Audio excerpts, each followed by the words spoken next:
How you doing, folks? It's me again. Uh, me again. A little bit of coming with you with a little bit of history.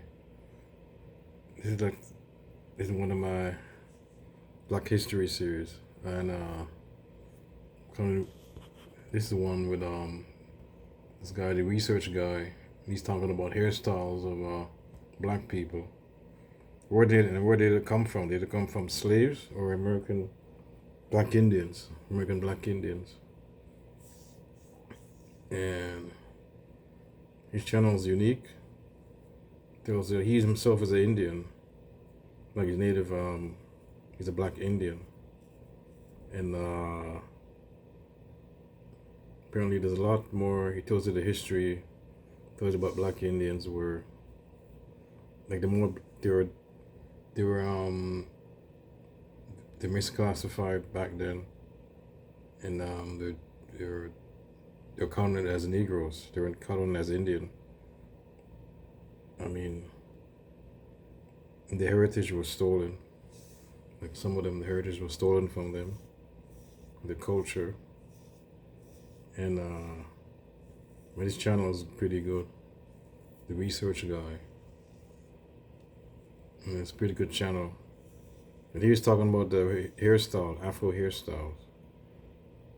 And this is where it comes from. Well, most likely, according to this, his research, he's done.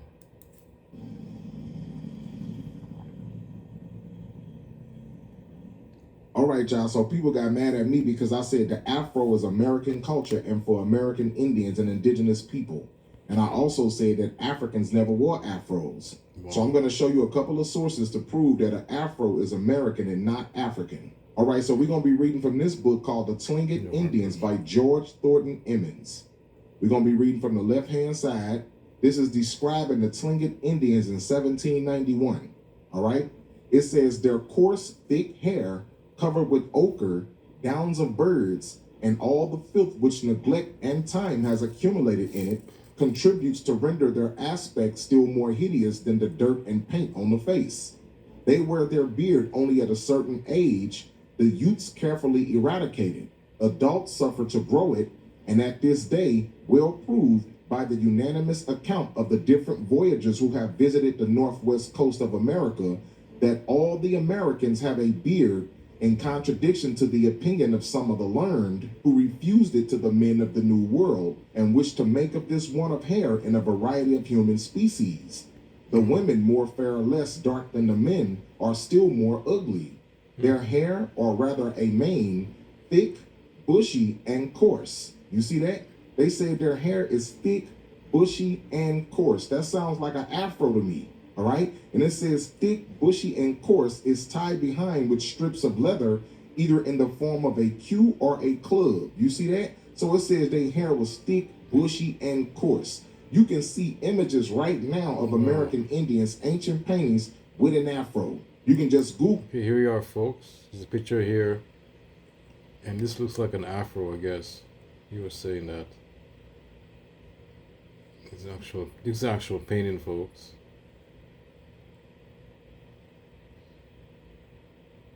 See, a lot of the Indians back then, when they first look at the accounts of the Indians, native indigenous people, were darker. Look at the early pictures; they're actually darker than now, compared to now. I mean, but look what this is the hairstyle here he's talking about, and yeah, it looks like an afro. Google that. So this is not something that I'm making up.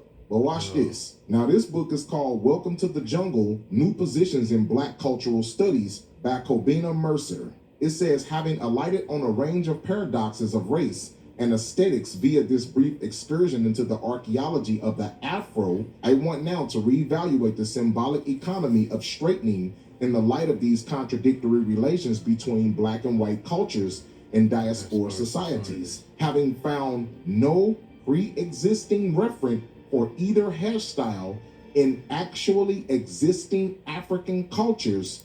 Wow. See that, folks? You saying that they didn't have no afros.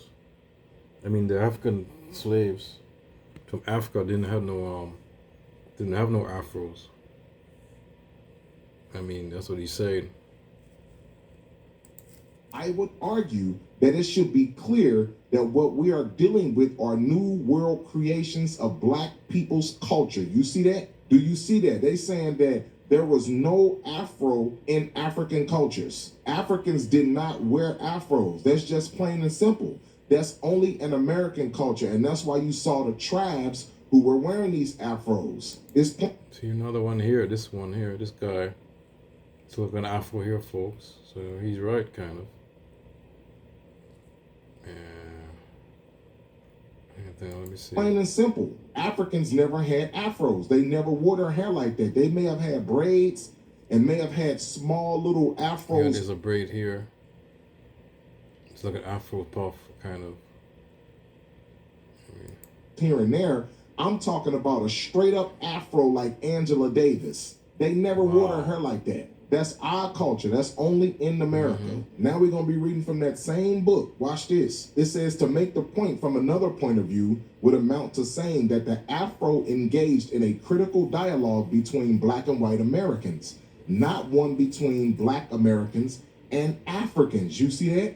Not one between black Americans and Africans. It says, even more so than dreadlocks, there was nothing particularly African about the Afro at all. It says neither style had a given reference point in existing African cultures in which hair is rarely left to grow naturally. Often it is plaited or braided using weaving techniques to produce a rich variety of sometimes highly elaborate styles that are reminiscent of the patterns of African textiles and the decorative designs of African ceramics, architecture, and embroidery. You see that? So that's why I said they would plait their hair and have probably little small puffs, but they never had an actual afro. It just never happened in African cultures. Now this book is called The Native Races of the Pacific States of North America, Volume 1 by Hubert Howe Bancroft.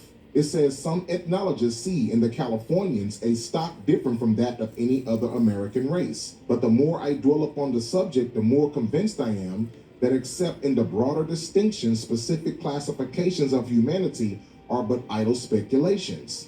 All right? Now let's jump down so we can get the description of them. Their complexion is much darker than that of the tribes farther north, often being nearly black. You see that? It says often they were nearly black. Yeah, that's very interesting. It's real down almost like Negroes. I mean, direct to black people. I mean, so that with their matted and bushy hair, which is frequently cut short, they present a very uncouth appearance. You see that? So with their matted and bushy hair, the matted hair is referring to dreadlocks. Okay, the matted hair is referring to dreadlocks, and the bushy hair is referring to the afro. All right, that is a American Indian style that is indigenous to America and nowhere else. The dreadlocks, I don't know about that. I figured. Oh, I always thought the dreadlocks is kind of African. But he's saying the matted hair. I don't know. I'll have to look that up. About the dreadlocks. I mean. So put the rest, all of this stuff about Africans having afros. They never had it. It's all American. It's from our ancestors. Bottom line. Okay, folks. So what do you think about that, folks? So a little bit of history there about the afro.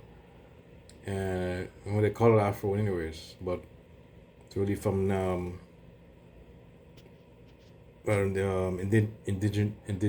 indigenous people. North America, the Americas, particularly Black Indians and Black American Indians. I mean, that's where it's from.